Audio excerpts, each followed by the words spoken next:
Hoje, 11 de março de 2010, estamos aqui no projeto Memória e História Oral da Fundação Arquivo e Memória de Santos, em parceria com a Unimonte, e estamos gravando aqui nos estúdios do Museu da Imagem e do Som da Secretaria Municipal de Cultura de Santos.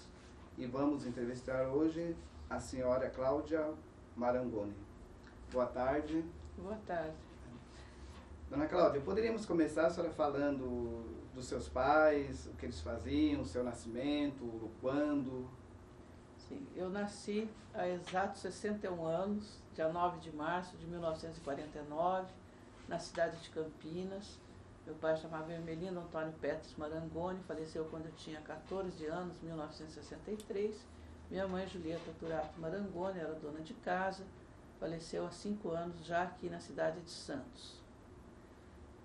Eu vivi em Campinas até os 36 anos de idade e depois passei a morar aqui em Santos.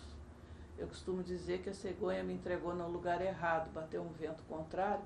Eu gostaria muito que na minha certidão de nascimento constasse santista de nascimento. Eu adotei essa terra como sendo minha. Parece que eu nunca morei em outro lugar, me adaptei aqui perfeitamente.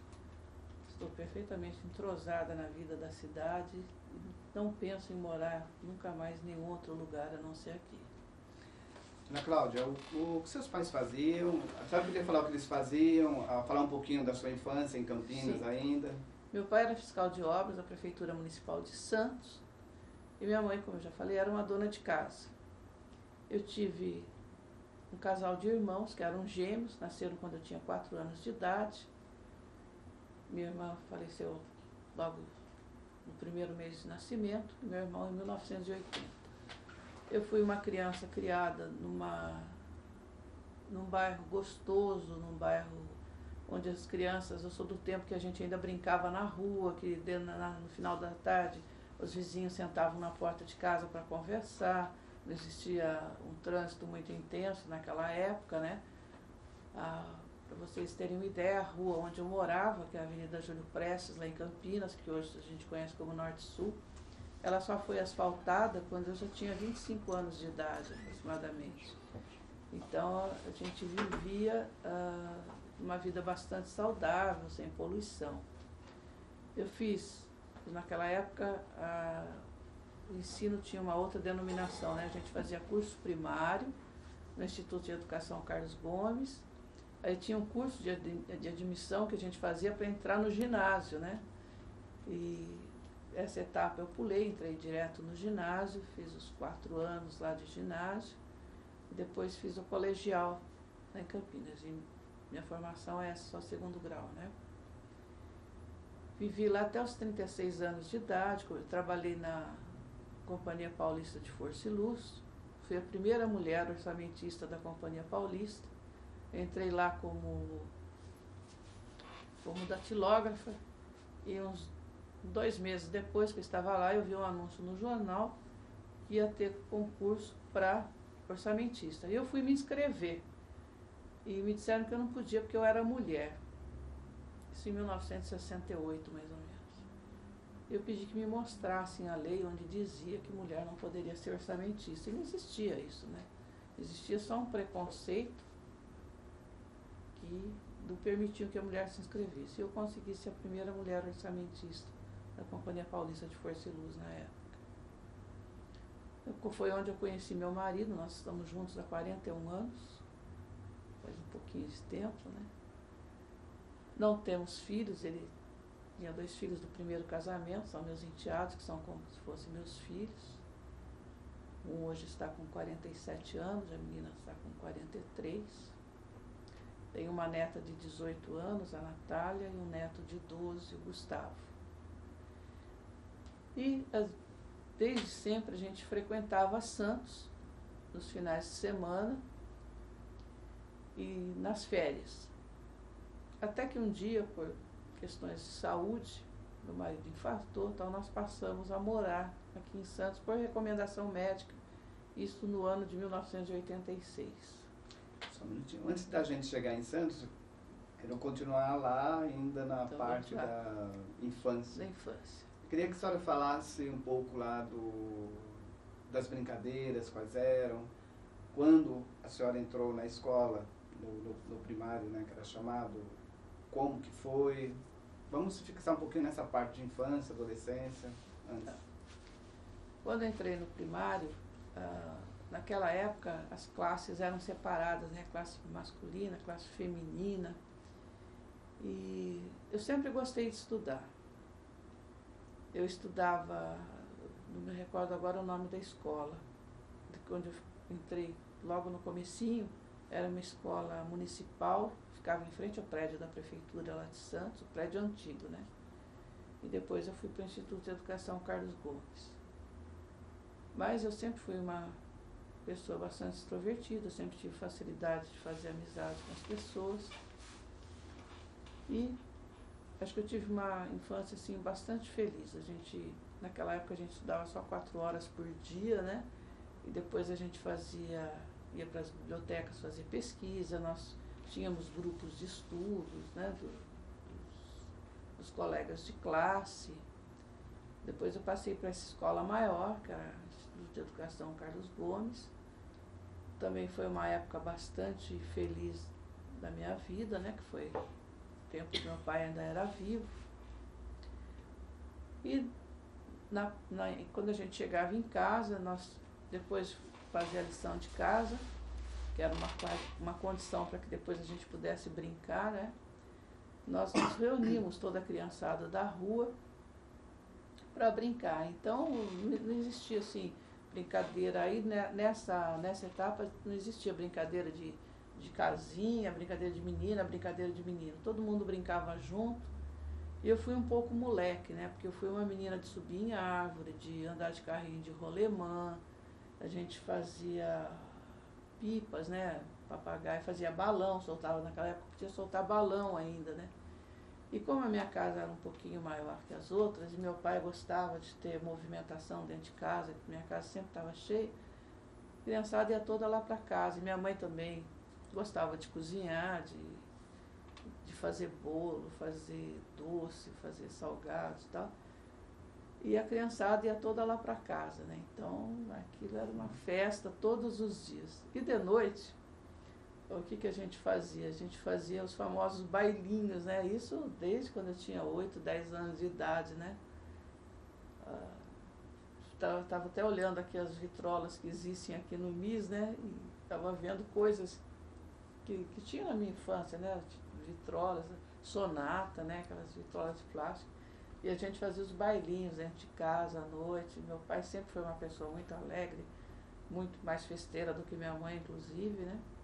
E até porque a gente vem de uma família de italianos que chegava final de semana, aquelas mesas imensas, né? Com 20 pessoas, 30 pessoas, não só da família, mas quem mais fosse chegando também. Ia ficando, ia se juntando a nós. Quando era a época de Páscoa, né, que agora está se aproximando também, na nossa casa tinha um quintal muito grande, um jardim também muito grande, gramado.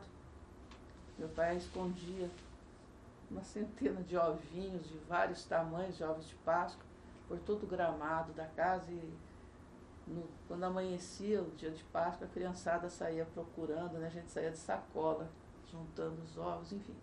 Foi uma infância muito feliz mesmo que a gente teve lá em Campinas. E na adolescência, como é que se deu a sua adolescência? Então, aí foi uma fase assim, eu acho que um pouco mais, onde eu sofri um impacto quando eu perdi meu pai com 14 anos de idade.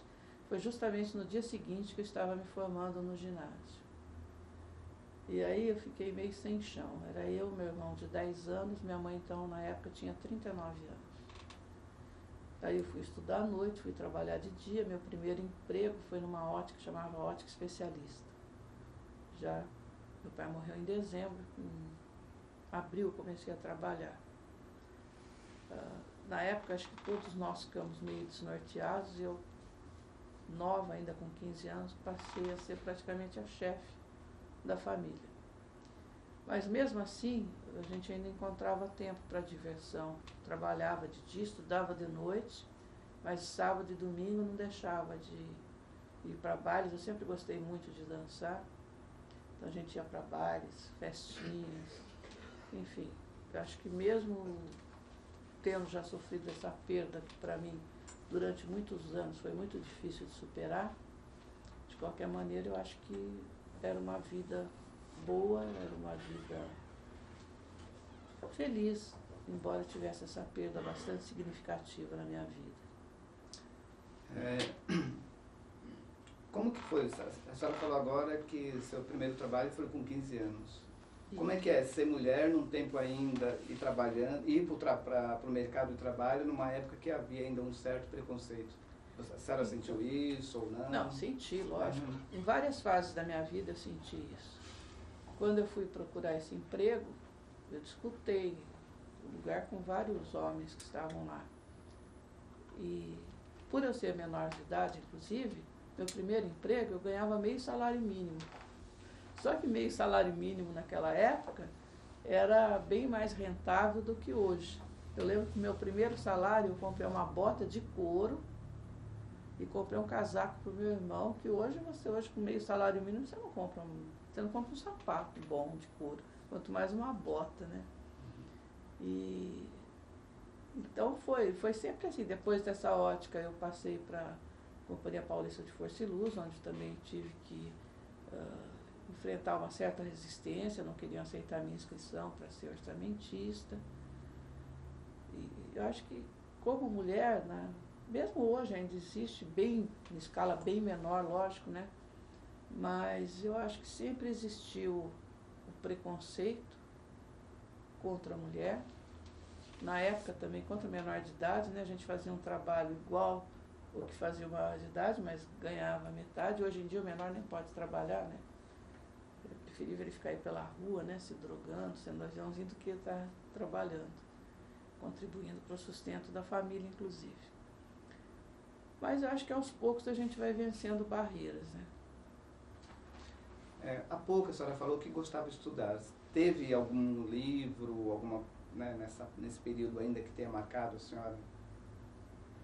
Olha, um dos livros que eu li e que eu gostei muito é um livro de ficção, chama A Noite dos Tempos. O autor é René de Barjavel. E eu sempre guardei todos os meus livros. Eu li todos os livros de Machado de Assis, enfim, de vários autores aí, eu guardo meus livros. E teve uma época que minha casa foi assaltada e puseram fogo, rasgaram. Uma imbecilidade, né? Em vez de aproveitar, levar pelo menos para ler, né? Enfim. E eu procurei tanto esse livro e consegui achar de novo. Foi um livro que marcou bastante. Normalmente eu não gosto de ficção, prefiro romances, essas coisas assim. Ou seja, policial, ou romance mesmo. Livros de ação. Mas esse foi um livro que me marcou bastante. Tanto é que enquanto eu não achei outro, depois de 20 anos eu consegui achar num sebo e tornei a comprar. Como é que vai se dando assim o processo que vai fazer com que a senhora venha para Santos? Então, a gente já frequentava aqui nos finais de semana. Eu e meu marido, nós tínhamos apartamento aqui na ponta da praia e vinha. Podia chover, fazer sol, fazer frio, calor, o tempo que fosse a gente vinha. Sexta-feira à noite a gente vinha para cá e ficava até segunda cedinho. Mas aí, quando ele infartou, o médico recomendou que a gente ficasse mais tempo aqui e menos lá em Campinas. E nós fomos ficando aos poucos cada vez mais tempo aqui, até que a gente acabou mudando mesmo para cá. No começo, eu fiquei pensando o que eu ia fazer nessa cidade, onde eu só conhecia a ponta da praia, né? O caminho para chegar da entrada na cidade lá na ponta da praia, né? Porque eu vinha como turista, embora tivesse casa aqui, mas era turista. E para meu espanto, logo no começo eu já fui me entrosando aqui com a vida da cidade, né? E depois de algum tempo era como se eu sempre tivesse morado aqui. Meu primeiro contato, assim, mais próximo com a população, acho que foi o start de tudo isso, foi que em frente ao nosso prédio existe até hoje uma árvore que a gente apelidou de INSS, porque nós íamos para a praia e nossas mães, nossos pais, as pessoas mais idosas, sentavam ali embaixo daquela árvore para jogar, para fazer palavras cruzadas, fazer tricô, ou simplesmente conversar. E uma manhã nós descemos, fui deixar minha mãe ali sentada e ia para a praia. E o pessoal ali da terceira idade estava todo alvoroçado porque ia ser instalado um chuveirinho embaixo daquela árvore. Ia tirar o local de sombra deles. Aí eu fui ver o que estava acontecendo. É porque vinha um time, parece que dos Estados Unidos, não sei, jogar futebol de areia. E tinha que ter o chuveiro lá para eles tomarem banho. Eu conversei com o pessoal da prefeitura que estava lá, eu pedi para que não fizessem aquilo, que eles iam prejudicar todas aquelas pessoas, mas eles disseram que tinham ordem. E na época, quem havia feito essa solicitação era o vereador, que depois nós nos tornamos amigos, né, o Adelino Rodrigues, que eu não conhecia ninguém, que não sabia quem era o prefeito da cidade, não sabia nada. E eu voltei, subi na minha casa de novo, me vesti, fui procurar a prefeitura. Eu não sabia nem onde era a Praça Mauá nessas alturas. Mas eu saí por aí, fui procurar a prefeitura. Cheguei lá, fui conversar com o vereador, conversei com o vice-prefeito, que era o doutor Sérgio Servo da Cunha, né, que era o nome dele. E eles me disseram, não, mas ali já foi empregado dinheiro público, nós não podemos voltar atrás. Não. Se é um dinheiro público que foi empregado, é o nosso dinheiro, através do... Nós pagamos através de impostos e o povo não quer isso lá e não vai fazer. Porque se vocês continuarem a obra lá, vai acontecer o seguinte, de noite eu vou pegar a molecada do meu prédio e vou mandar desenterrar cada cano que tem lá. E fui embora. Quando foi no dia seguinte, logo cedo, meu marido falou assim, olha, melhor você levantar que tem um pessoal da prefeitura aí embaixo que quer falar com você. Aí eu fui lá, tinha um engenheiro perguntando aonde que eu achava melhor que fosse, mais conveniente que fosse feito o chuveirinho. Eu falei, sei lá, não sendo embaixo da árvore, não, se vocês quiserem. E foi feito o chuveiro fora da árvore, deixaram lá o pessoal da terceira idade em paz. A partir daí, o pessoal do meu prédio, dos prédios vizinhos, começaram a me procurar para resolver problemas. Eu, de repente, eu me vi numa roda assim, né? Aí comecei a escrever para o jornal, para a Tribuna do Leitor. Aí um dia também eu fui na prefeitura, acho para ver negócio de PTU, não sei, e eu vi uma movimentação no Salão Nobre, de curiosidade eu entrei para ver o que estava acontecendo. Estava sendo apresentado um projeto do Aquário Municipal, isso na primeira administração do PT, e esse projeto ia acabar com o nosso prédio do aquário lá, que é um prédio histórico, né? Aí eu entrei nessa briga. Aí eu comecei a conhecer as pessoas. Comecei a mobilizar o pessoal ali do entorno, tudo. Ia ser feito um prédio de, acho que 3 ou 4 andares, ia tirar a visão dos apartamentos dos primeiros andares ali, dos andares mais baixos, né? E a gente foi para o Ministério Público, tal, embargou aquela obra. Aí o pessoal do SOS Praias me convidou para fazer parte do SOS Praias. Aí eu comecei a ter contato com a sociedade organizada da cidade, né? Depois veio um segundo projeto do aquário já no governo do Dr. Davi, que pretendia que o aquário fosse, a construção do aquário avançava sobre a areia da praia, depois do Canal 6, e terminava com aquela faixa de rolamento que passaria a ser do outro lado, que também era um projeto estapafúrdio. Aí nessa altura eu já frequentava a Sociedade de Melhoramento da Ponta da Praia, a gente levou a discussão lá para dentro e foram pessoas de bastante projeção na cidade. Na época o secretário de turismo, eu acho que era o Lambert.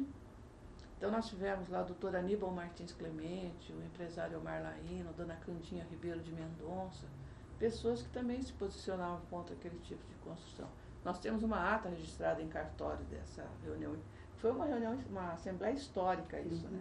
E fomos para o Ministério Público de novo, impedir a construção daquele prédio. Porque naquela época a gente já propunha que fosse feito o que foi feito depois, foi começado aí no governo do Beto Mansur, né? Terminado no governo de João Paulo Papa, que é aquele acréscimo atrás, mas mantendo-se a originalidade do prédio, né, que tinha sido construído em 1948, acho que é aquele prédio, né? Não, 48, por aí assim mesmo. Enfim, aí depois participei também, fiz parte da primeira associação dos amigos do Museu de Pesca, porque uma coisa foi puxando a outra, né? Antes disso, nós participamos da Eco Baixada 92, que foi um movimento que mobilizou todas as 9 cidades aqui da Baixada, aliás 8, porque naquela época nós ainda não tínhamos Bertioga, né? Mobilizou todos os 8 municípios aqui, reivindicando saneamento básico, né? E a gente visitou todas as prefeituras, e depois teve aquele evento que foi no Ilha Porchá, e que a partir daí várias cidades foram contempladas com obras de saneamento. Por sinal, naquela época o superintendente da Sabesp é o nosso prefeito hoje, João Paulo Tavares Pato. Participamos da reabertura do Museu de Pesca, né, que foi uma briga, ele ficou fechado durante 11 anos, a parte de madeira toda comida pelo cupim, com vazamento no telhado. Então houve uma mobilização da Sociedade de Melhoramento, os Rotary Clubes da cidade, os Lions, vários clubes de servir, e nós fizemos uma campanha muito grande, fundamos a associação, começou de uma maneira informal, até que chegou num ponto que nós tivemos que regularizar, que dá uma personalidade jurídica a essa associação que funcionava informalmente, né? Começamos a receber doações, na época o Eldorado, né, que ainda o Carrefour ainda chamava Eldorado, né, foi um parceiro muito grande. Nós fizemos inclusive um desfile de modas no jardim do museu para arrecadar dinheiro. A Mills, que é aquela firma de montagem de estruturas metálicas, montou todo um aparato lá, arquibancadas, o palco, para que passarelas, para que houvesse um desfile de modas lá dentro. Enfim, a prefeitura, na época, o Dr. Davi era o prefeito da cidade, nos cedeu mão de obra para reparar o telhado do museu, e depois de um certo tempo, o museu está aí reinaugurado, né, bonito, funcionando a todo vapor. Uma outra coisa também que a gente participou ativamente foi a desativação da cadeia anexa ao 3º DP. E foi inaugurado em 92, já com superlotação. Isso prejudicava não só os moradores ali do entorno, como as escolas. Lá na Sociedade de Melhoramento da Ponta da Praia, nós temos uma creche, em parceria com a SEDUC. E nós tínhamos um medo constante naquelas fugas que pulassem lá para dentro, né? Como invadiam garagens de prédios, tudo. E também foi uma mobilização de toda a comunidade lá da Ponta da Praia. Tivemos ajuda de pessoas de outros bairros também. Em 30 dias nós coletamos mais de 6.000 assinaturas, que foram encaminhadas ao governador, secretário de Segurança Pública, de Administração Penitenciária, enfim, a todos os órgãos envolvidos, né, no assunto segurança. E finalmente a gente conseguiu desativar aquela cadeia que não tinha razão de ser naquele local. Bom, a senhora acabou fazendo um histórico aí das suas atividades aí na comunidade, né? Mas nós vamos voltar ainda um pouquinho.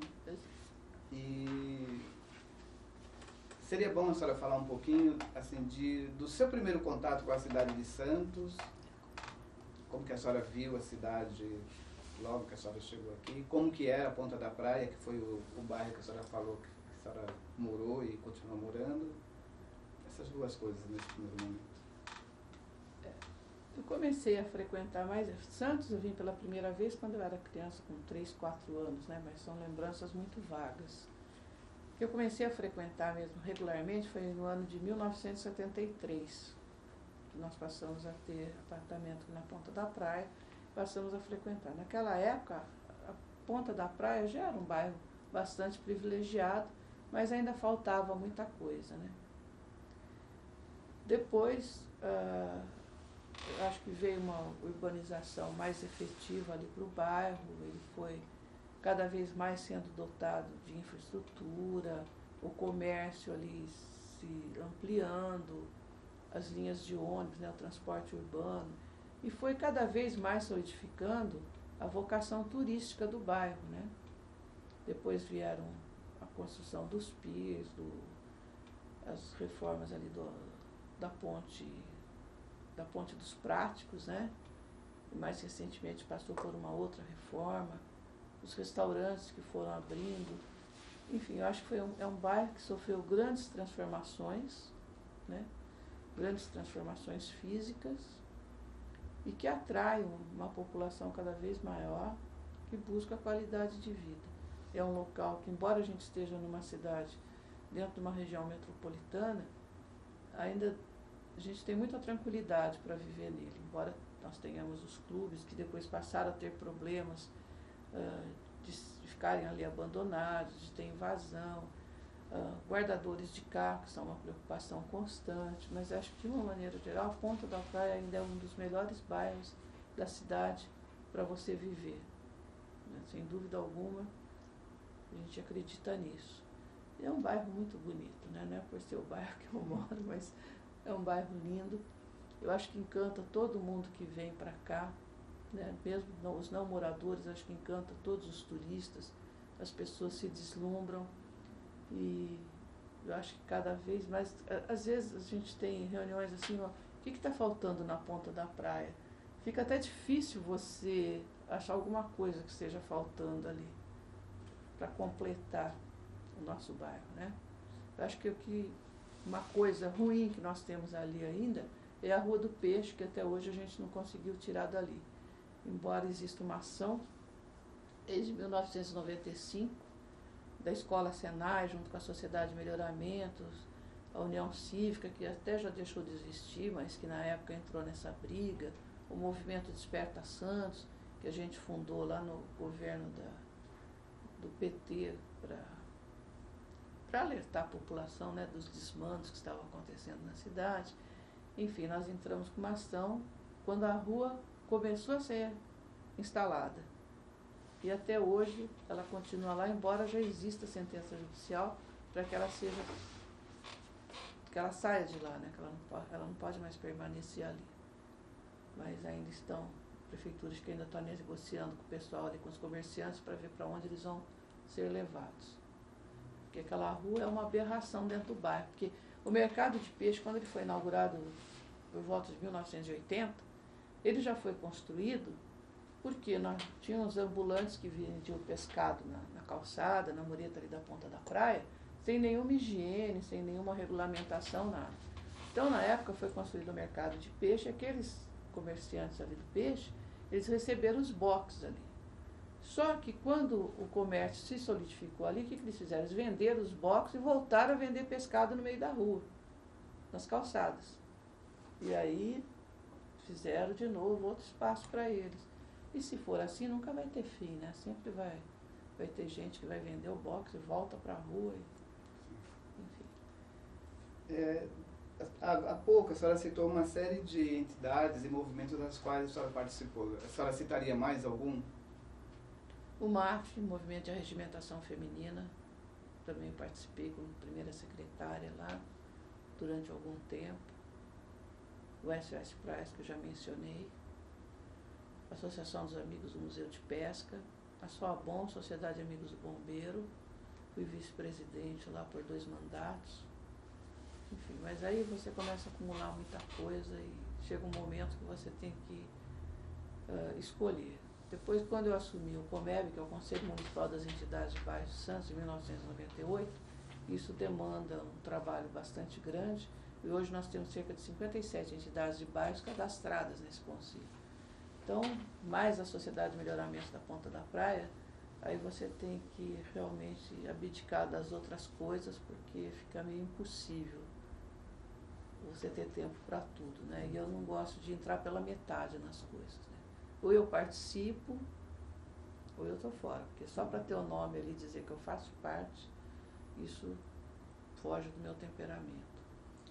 Então, a senhora falou agora que é presidente do COMEB? COMEB, Isso. Conselho Municipal de Entidades de Isso. Bairros de Santos. Como é lidar, por exemplo, com essas organizações nos bairros? Como que é o processo? Então, eu queria falar primeiro um pouquinho do Conselho. O Conselho Municipal de Entidades de Bairros foi criado pelo prefeito Oswaldo Justo em 1984. Naquela época tinha pouco mais de 20 sociedades de melhoramento. E ele criou esse conselho por quê? Porque era mais fácil você ouvir todo mundo junto do que ficar atendendo um de cada vez, né? E passou a ser um braço do poder público municipal. Era um ponto de ligação da comunidade com o poder público, porque às vezes o munícipe não sabe nem como chegar, fazer a reivindicação, para que órgão se dirigir. E o ex-prefeito já tinha essa visão, né? E criou esse conselho.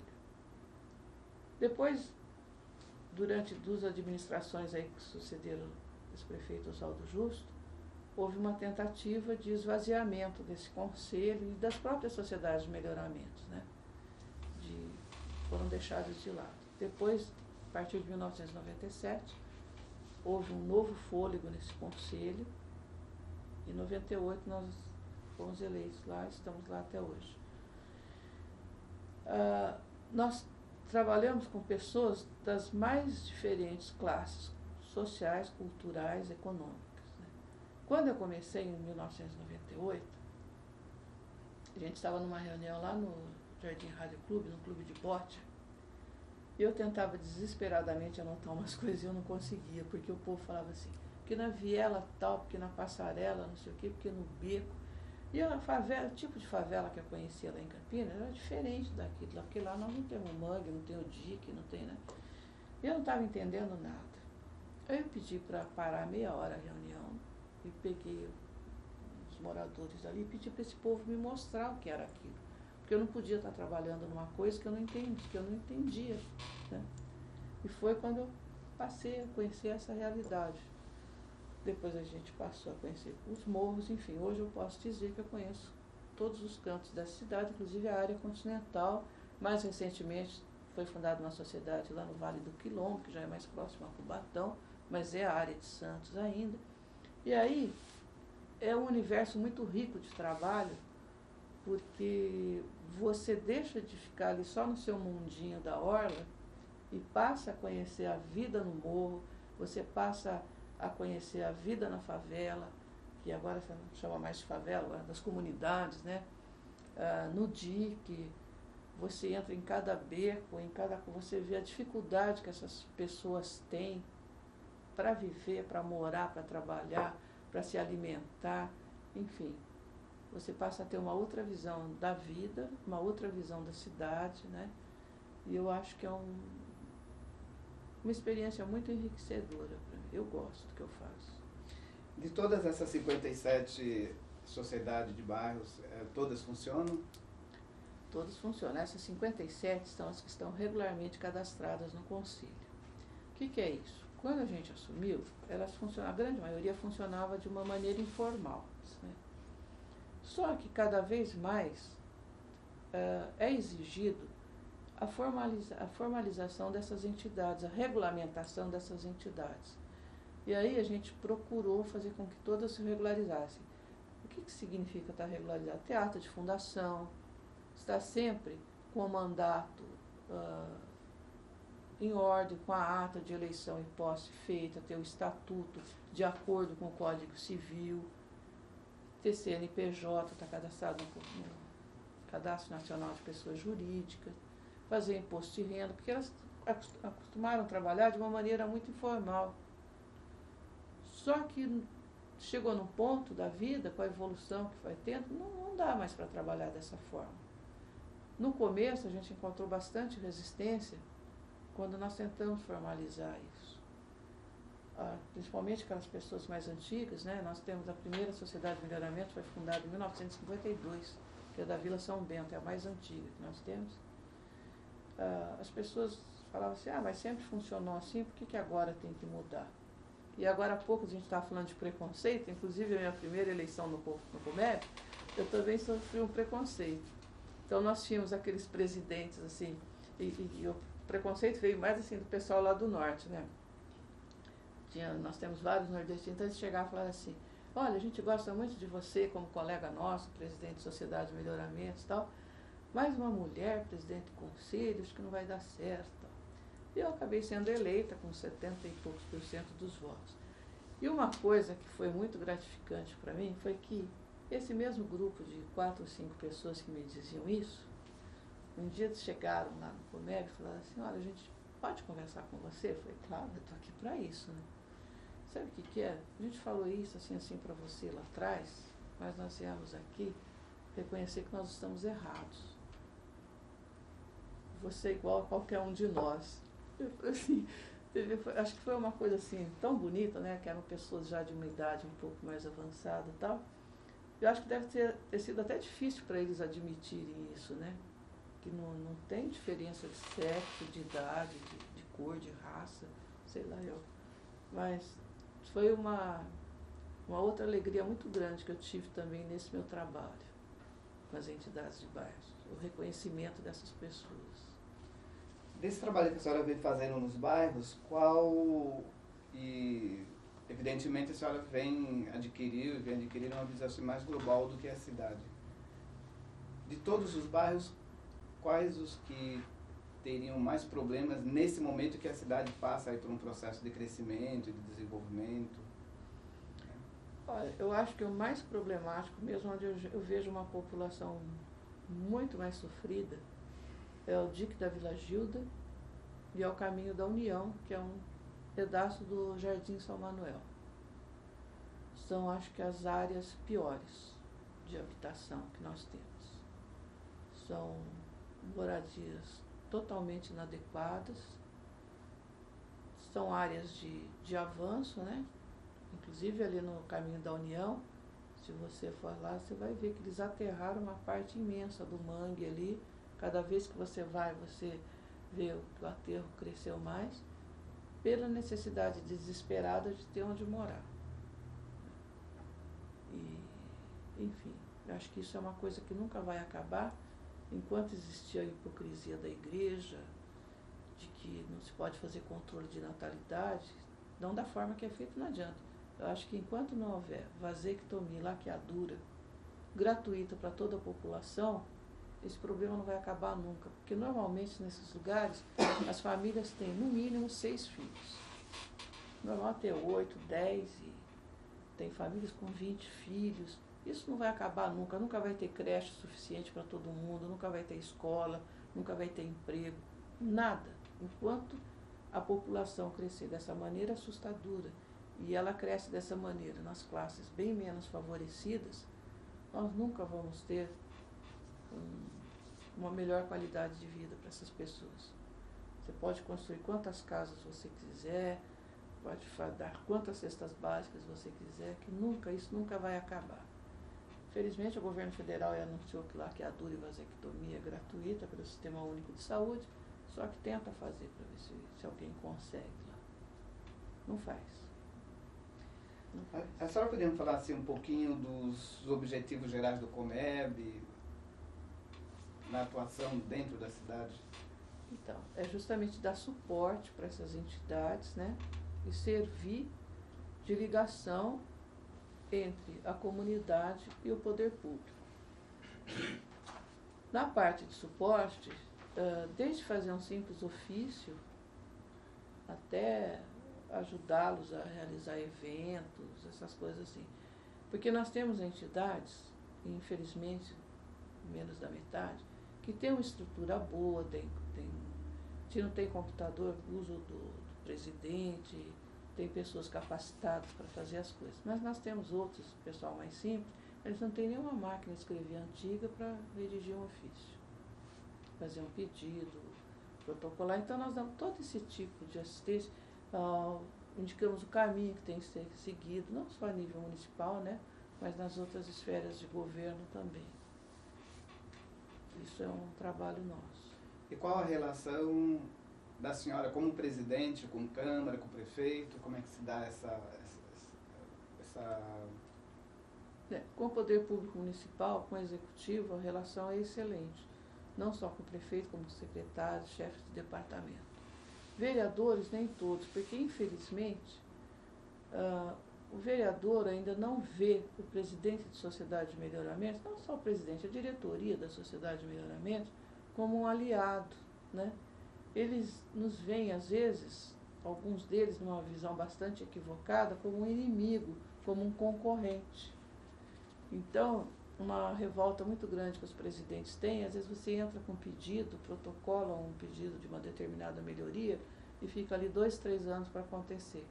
E quando isso é implantado, o vereador vai lá e põe uma faixa. A população do bairro tal agradece ao vereador fulano de tal pela execução. Então existe um conflito aí e que a gente tenta sanar isso, mas 100% é impossível.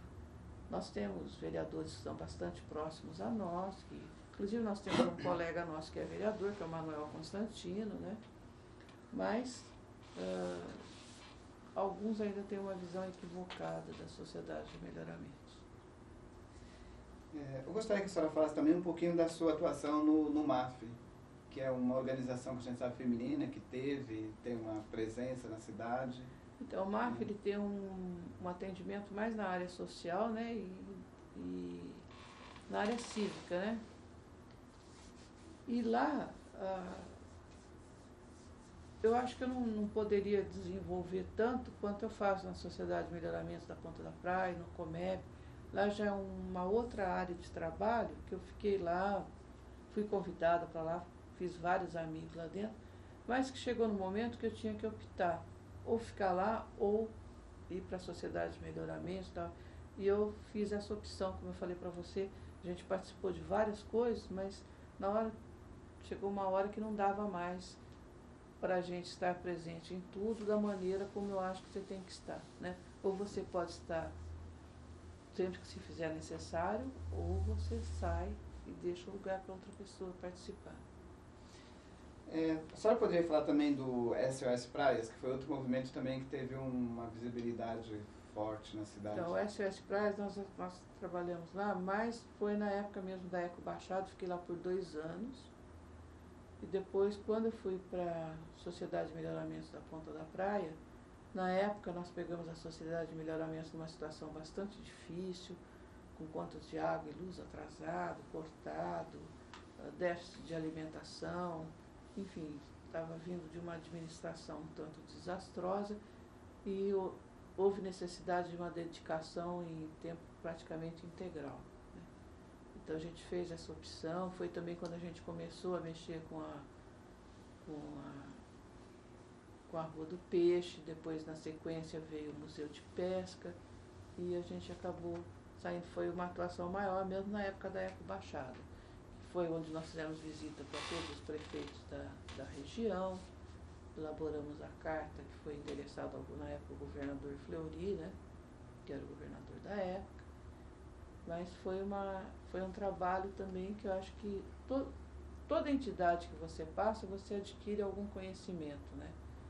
Você vai enriquecendo o teu hall de conhecimentos, não só de saber, mas de amizades também. Você vai ampliando, né? Você vai conhecendo mais coisas, como quando eu participei da SOABOM também, que foi uma Sociedade de Amigos do Bombeiro, eu acho que foi um período também bastante bom. A gente tinha uma certa prevenção contra aquela taxa de sinistro que era cobrada, né? Porque não existia uma conta específica na prefeitura para depósito dessa taxa e a gente não sabia para onde ia.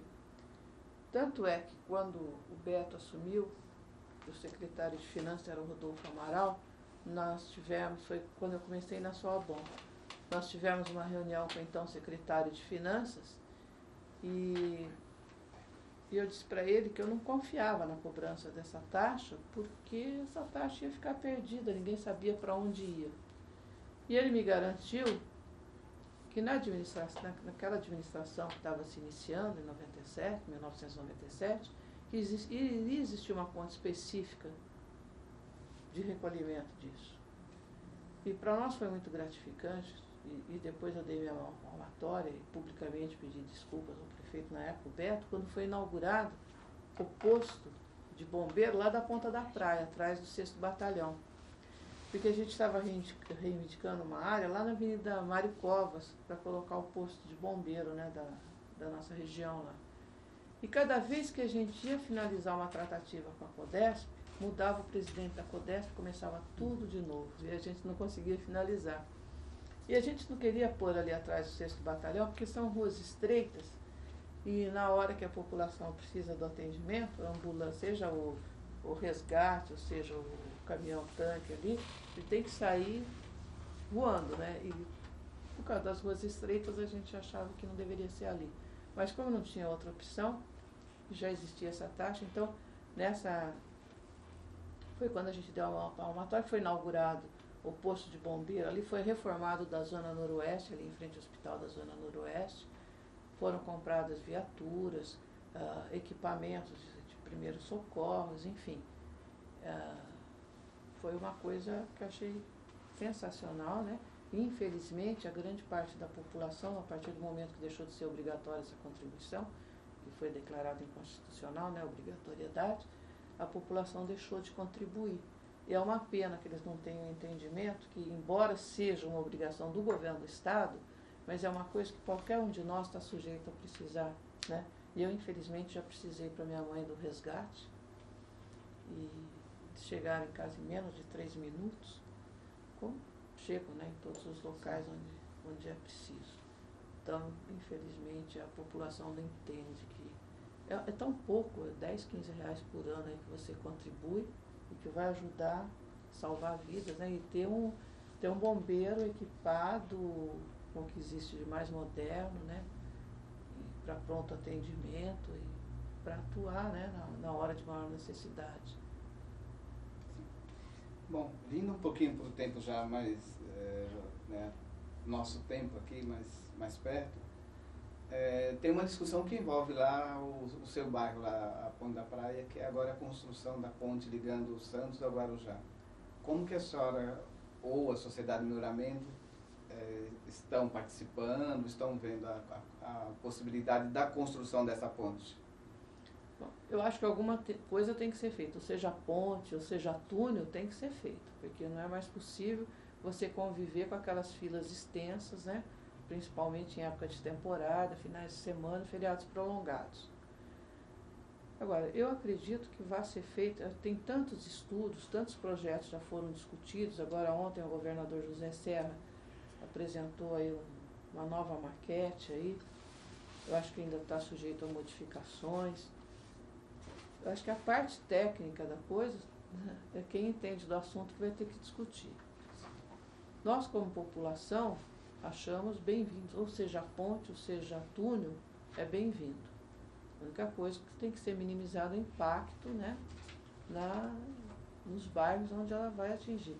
Ou seja, ali na ponta da praia, ou seja, mais, agora já estão falando em Canal 6, né? Cada hora eles falam uma coisa, vai sair lá na área portuária. Eu acho que não existe uma definição ainda exatamente do local onde vai desembocar aqui em Santos, né? Então, eu acho que enquanto não existir um projeto definitivo, eu acho que tudo é especulação. Eu não sei nem se o túnel não seria a melhor solução, porque vai chegar num ponto também que a ponte vai acabar sendo obsoleta, porque cada vez mais as embarcações vão ser maiores. Vai chegar num ponto que a ponte também vai ser um entrave ali para o trânsito, para a navegação ali, né? Então, eu não tenho, minha opinião eu acho que tem que sair alguma coisa ali. Agora, o impacto, os técnicos têm que resolver isso. Bom, a senhora, mulher, uma líder, né, comunitária, a gente pode falar assim, pelo que a senhora expôs. Como que a senhora se vê, assim, a sua atuação, o seu comprometimento, o que a motiva nesse momento, ou motivou? Eu acho que quando você começa, você nunca mais para. Quando eu saí primeiro voltando um pouquinho, assim, eu acho que em Campinas eu nunca me engajei em movimentos assim como aqui. Não sei se eu era alienado, se lá não existia sociedade tão bem organizada como aqui, ou se essa organização passou a existir depois que eu saí de lá, não sei. Eu acho que a partir do momento que eu comecei a viver em Santos, todo mundo está engajado em algum movimento, em algum clube de servir, em alguma ONG, todo mundo participa de alguma coisa. Eu acho que isso é muito importante para cada um de nós, como eu já te falei, eu acho que enriquece você, tanto no aspecto de você conhecer pessoas, conhecer gente nova, ideias novas, lugares novos, ter novos conhecimentos, como também eu acho que é é uma doençazinha que você pega, é um vírus que te pega e não te larga mais, né? É gostoso, às vezes é cansativo, às vezes você fala assim, poxa, o que eu estou fazendo aqui? Podia estar lá em casa vendo minha novela, não sei o que, eu estou aqui, né? O pessoal discutindo, se agredindo e tal, mas eu acho que tudo isso compensa, porque eu acho que já existiu um progresso muito grande de quando a gente começou, de como era a cidade, do que a cidade avançou, de como a comunidade hoje participa mais das discussões, e só não vai quem não quer. Né? Agora mesmo a gente está aqui e está tendo um seminário sobre problemas da atualidade lá na Associação Comercial, que sempre esses eventos são abertos a todos, né? Mais recentemente o Conselho Municipal da Mulher abriu inscrições também, uma programação que tem promotoras legais para instruir a mulher, principalmente aquela que tem menos acesso à informação, de direitos, deveres, obrigações, enfim. Eu acho que sempre tem alguma coisa para você estar participando, que você possa estar participando e estar convivendo com outras pessoas iguais a você, diferentes de você, e que acho que é muito mais importante você conviver com as diferenças, né? Porque igual você já sabe o que vai acontecer. Então eu acho que mesmo às vezes quando eu falo assim, tô cansada, vou parar com isso, não sei o quê, eu acho que eu não conseguiria. Eu acho que até o fim da minha vida eu vou continuar fazendo alguma coisa, seja no Comeb, ou seja lá na Sociedade de Melhoramento da Ponta da Praia, ou se não for nenhum desses dois lugares, vai ser em alguma outra ONG. Em algum lugar eu vou sempre estar atuando. Eu não me vejo parada em casa ou indo à tarde para chazinho, jogando bingo. Eu não me vejo dessa forma. Não me vejo de braço cruzado, parada. Não consigo. E a sua relação com a família? Porque normalmente tem aqueles que apoiam e tem aqueles que não gostam muito, né? Como é que foi essa sua relação? Sendo mulher, né, que tem essa questão da mulher que é forte, normalmente as pessoas acham que a mulher tem que ficar em casa e tal. Como é que é isso, né? Se o meu marido fosse uma pessoa que pensasse assim, eu não estaria com ele há 41 anos, né? Então, felizmente, é uma pessoa que sempre me apoiou, sempre participou comigo de tudo. Infelizmente, nos dias de hoje, ele não tem condições físicas para isso, né? Criando de andador, cadeira de rodas. Então, nos lugares onde ele pode, ainda ele vai, quando ele tem disposição, ainda ele vai. Mas ele sempre me apoiou, sempre me incentivou e sempre me ajudou muito. Enquanto minha mãe era viva, ela também ia. Até hoje, o pessoal, quando a gente vai a alguma sociedade de melhoramento, algum lugar assim, que faz uma determinada comida que lembram que ela gosta, ainda ela é mencionada, enfim. Eu acho que eu sempre tive apoio e participação da família, né? Que isso é importante, porque você vê pessoas que começam, né? E de repente, por essa falta de apoio, pelos conflitos que acabam gerando dentro de casa, acabam abandonando, né? Para não ter problemas com a família, eles acabam desistindo e abandonando. Ou deixam de participar efetivamente das coisas, né? Não, mas à noite eu não posso ir para a reunião, de sábado e domingo eu não posso. Como agora, nós vamos ter a etapa estadual da Conferência das Cidades, vai ser dia 27 e 28. É um sábado e um domingo, o dia inteiro lá em São Paulo, no Memorial da América Latina. Tem homens e mulheres que vão, são 6 pessoas que vão. Se for uma pessoa que a família não entenda, já fica prejudicado a participação dessa pessoa ali. A Sociedade de Melhoramento, através do Comércio, de uma maneira geral, nós participamos de todas as conferências municipais que existem e procuramos eleger os delegados para participar das outras etapas, né? Tanto da etapa estadual como da federal, a gente tem participado. Mais recentemente nós participamos agora da Conferência da Saúde, agora nós vamos ter da Saúde e da Segurança, foram as duas últimas, né? Anteriormente foi a da cidade, agora nós vamos ter a etapa estadual da Conferência da Cidade, vamos ter a Conferência Antidroga, do Conselho Antidrogas, que agora tem outro nome mais extenso, não me recordo agora. Enfim, a gente está sempre procurando participar de tudo que acontece na cidade. De toda essa sua atuação, como que a senhora vê a cidade hoje, nos dias de hoje? O que é Santos para a senhora? Olha, eu vejo Santos como um paraíso. Não só para mim, mas para todo mundo que aqui chega para passear, para todo mundo que aqui vive. Embora as pessoas ainda reclamem, se você for comparar Santos com as outras cidades, eu acho que é impossível você achar alguma coisa melhor do que aqui para você viver. O pessoal reclama muito da área de saúde, né? Só que se você for entrar num pronto-socorro, entrar numa policlínica e você perguntar para as pessoas qual a cidade de origem delas, você vai ver que a grande maioria vem de fora.